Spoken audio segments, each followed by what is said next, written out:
Welcome back to Math Dogs. If you're new to the channel, please comment, like, and subscribe. If you have any questions, please comment down below.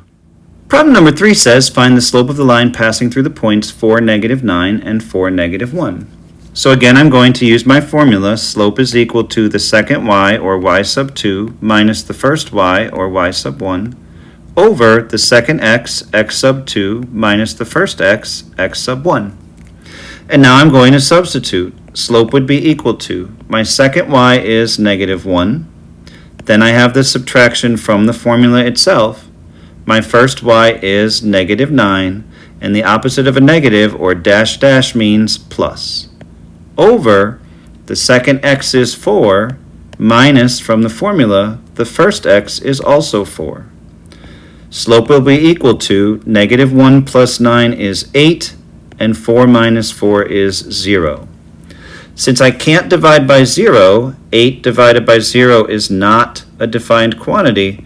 This slope is undefined, meaning it's actually a vertical line.